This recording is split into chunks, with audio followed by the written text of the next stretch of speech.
wanjye niba ushaka no kumiga kugira ngo uzambone uhereye ku bakobwa ntabwo ushaka kumigira mu babebe. Iyo inzogera ivuze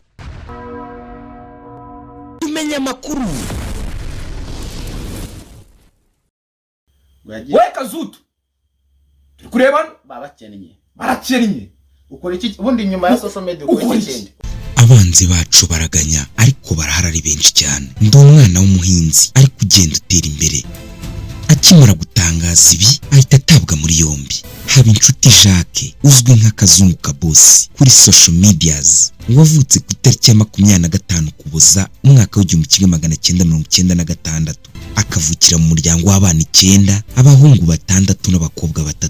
Ese kare kuvugwa inyuma y'idosiye ya buri kantu? Ese nibyo? Ese aya mashyira ari kuvugwa kwa aba basore babiri buri kantu na buri nguni? Ese niyo koko? Ese aba bantu bavugwa koko haba uyu Habinshuti Jacques Kazungu Kabosi n'Agasuku ese baba biyusha inyuma y'ibi bintu? Ese baba babiri inyuma? Aha yaje mutangirira inkuru uko byose byatangiye. Gusa hari kitaga kwikwibagirwa abasura babazi. Ikishaka David uzwi nka Davis D, Ngabo Richard uzwi nka Kevin Kade. Ese aba nabo baba babirimo? Aha bijyanye n'imyidagaduro mu Rwanda ko bikomeje kuba gaterera nzamba. Amashyira avugwamo amarozi ese nibyo? Gufungisha bamwe na bamwe. Aha ndaje mbikuramburire ibi byose cyaba kishe inyuma y'ifungwa rya buri kantu n'ibindi byose utaruzi kuyu musore. Ndaje mbiva inyuma imuzi n'umuzingo maze urushaho gusobanukirwa. Gusa icyo usabwa gusa urakizi no gukomeza kubana natwe no kudukunda. Yumva ni Smart Maker TV show nawe nge ndi Smart Maker. Nguhaye ikaze. Kazungu Kabosi cyangwa Habinshuti Jacques uyu avugwa mu dosiye ya buri kantu. Mwitende Abdul Karim ni umunyarwenya, ni umuhanzi, ni umwana waje mu mujyi wa Kigali avuga kaje gushaka amafaranga.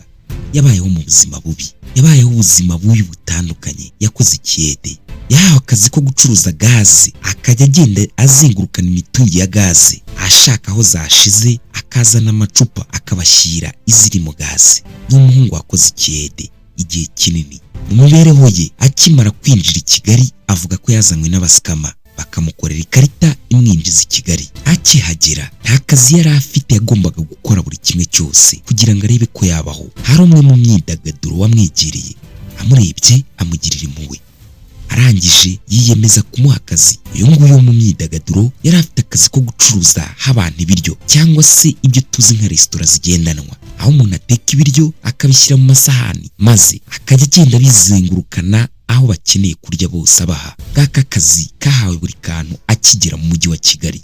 Buri kantu yazungurukaga muri buri nyubako maze ashakisha ugomba kurya kugira ngo amugezeho ibiryo. Ngaka kazi katari koroshye uyu musore yahuye na akigera mu mujyi wa Kigali. Hari kuwa 6 w'iki cyumweru mu mujyi wa Nyagatare hari habereye ibitaramo bya Muzika Festival. Uyu buri kantu yari yatumiwemo. Uyu Mwitende Abdul Karim wamenyekanye ku izina rya buri kantu yari yatumiwe. Ibi birori yabivuyemo nijoro hafi saa 6 z'ijoro nibwo yarageze mu mujyi wa Kigali. Ni ukuvuga yagiye mu gitaramo kuwa 6, yageze mu mujyi wa Kigali ku cyumweru saa 6 z'ijoro umunsi utangiye nyine. Kw'icyo cyumweru yari yaje yananiwe abyutse. Yatumye abakobwa babiri maze kubatumaho bahana gahunda yo ko bagomba kuza. Buri kantu yiyemeza kubategera tike yo kubavana mu rugo kubageza haba aho yari atuye nyine Kinyinya. Abakobwa bavuye mu rugo iwabo baraza, gusa yari yavuganye n'umukobwa umwe ariko ngo umwe abanza kugira ubwoba yiyemeza kuzana n'undi. Baje ari babiri, bageze kwa buri kantu agwa mu kantu nyine yibaza uburyo yatumyeho umukobwa umwe hakaza babiri.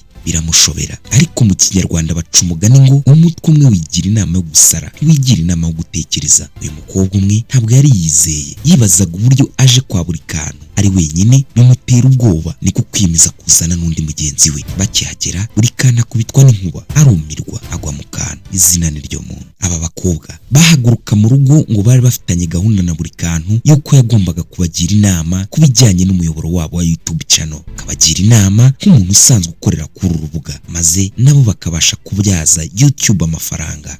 Bakihagera baricaye bicara muri salo y'umuhungu. uyu buri kantu nyine. Bakihagera buri kantu yatangiye ibikorwa byo kubakira, ngaha batumiriza amafanta n'ibindi byo kunywa. Abakobwa baranyoye, bamaze kunywa buri kantu avugisha uwo yari yatumyeho mwabo babiri nyine, aramuvugisha arangije amuha gahunda yuko agomba kumusanga mu cyumba, bakajya kunoza nyine gahunda yari yamuzanye. Iyo gahunda nyine yo kumusobanurira, ntabwo ari bubasobanurira ari babiri, kandi yari yahaye gahunda umuntu umwe. Akibikoza umukobwa arabyanga, yanga kujyayo, aramuhakanira. Buri kantu akimara guhakanirwa n'umukobwa yaragumye arahatiriza, ariko abakobwa baranga baramutsembera. Nyamukobwa yanga kwinjira mu cyumba, aguma muri salo. Buri kantu nawe yatangiye kuzurwa n'agahinda n'umubabaro wa depanse amaze kudepansa kw'abo bakobwa bombi. Arangije afata umwanzuro wo kubishyuza. Akibibakoza abakobwa baramusimbukana, babanje kumubwira ko batagomba kumwishyura, ariko aho bigize baza kwemera kumwishyura, ariko bamubwira ko bafite amafaranga make, bamubwira ko bafite 5,000 gusa. Bamubaza ko yabyemera, buri kantu arabakanira batsembera, abishyuza 7,000 kubera ko hagombaga kuzaho n'amatike yabavanye mu rugo.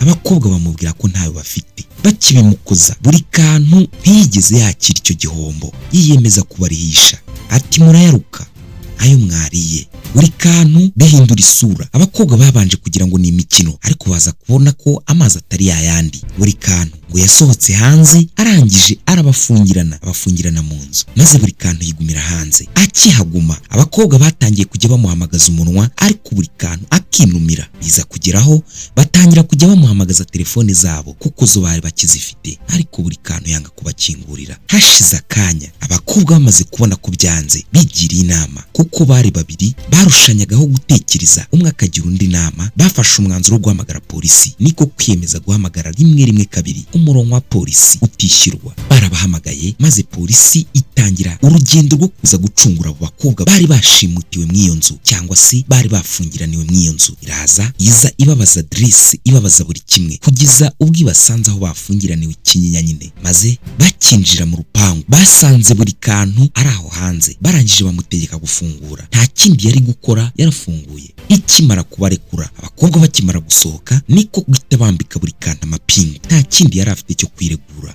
Barangije bamubwira ko ibyo yakoze ari ibyaha, baramujyana bajya kumufungira kuri sitasiyo ya polisi Kinyinya nyine, aho ngaho aba. Nguko uko buri kantu yafunzwe. Ushobora kwibaza uti akimara kugezwa kuri sitasiyo ya polisi biza kugenda bite, cyangwa se bigenda bite? Reka tugucire muri bimwe tuzi kwiba ingingo. Iyo ufashwe n'urwego rw'igihugu rwa RIB, ruragufata rukagufunga nibura iminsi 5. Iyi minsi 5 ishize bagushyikiriza ubushinjacyaha bukabanza bukareba ko ibyo wakoze ko kari ibyaha, maze ubushinjacyaha bugasesengura bukareba ibyo wakoze byose ko nta byaha bibirimo cyangwa se bitagize icyaha. Iyo bumaze gusanga bigize icyaha, bukuregera urukiko, maze dosiye bakayishyikiriza urukiko akaba ari rwo rukurikirana. Ushobora kwibaza uti ese buri kantu ko harimo abari kuvuga ko azafunga imyaka 5, abandi bakavuga 7, abandi bakavuga 10, mu by'ukuri ibi buri kantu yakoze koko baramutse basanze ari icyaha cyangwa se bigize icyaha, byaba biteye gute? Yafungwa igihe kingana gute?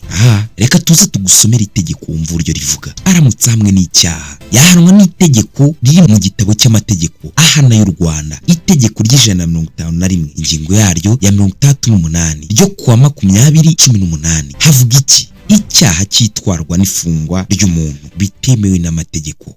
Nguko uko umutwaye amagambo avuga. Iyo urambuye iri tegeko riravuga ngo umuntu wese ukoresha ikiboko, ubushukanyi cyangwa ibikangisho, atwara cyangwa atuma batwara, ufungirana cyangwa utuma bafungirana umuntu uwo ari we wese mu buryo butemewe n'amategeko, abakoze icyaha. Iyo abihamijwe n'urukiko ahanishwa igifungo kitari munsi y'imyaka 5 ariko kitarenze imyaka 7. Iyo wakorewe icyo cyaha cyavuzwe haruguru ari umwana, igihano cy'igifungo kitari munsi y'imyaka 7 ariko kitarengeje imyaka 10.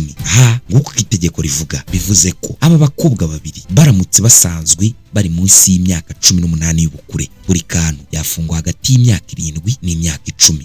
Ariko haramutse hasanzwe buri kantu iki cyaha kimuhama, aba bakobwa bakaba ari bakuru barengeje imyaka 18, yafungwa hagati y'imyaka 5 n'imyaka 7. Buri kantu aracyafungiye kuri polisi ya Kinyinya mu gihe iperereza rigikomeje. Gusa kimara gutabwa muri yombi havuzwe menshi. Witwaga Suku yamuvuze amagambo atari meza. Hari hashize iminsi batumvikana n'utwa Kazungu Boss ku mbuga nkoranyambaga. aba bahungu babiri bamushinjaga kubagambanira, bamushinjaga kurya amafaranga y'abadiaspora kugira ngo atuke yandagaza aba basore kugira ngo abamerere nabi. Ese iyi nkuru yaba ariyo? Ese baba bapfa iki? Mu by'ukuri ko bose bahuriye ku imihanda bashakisha, barapfa iki?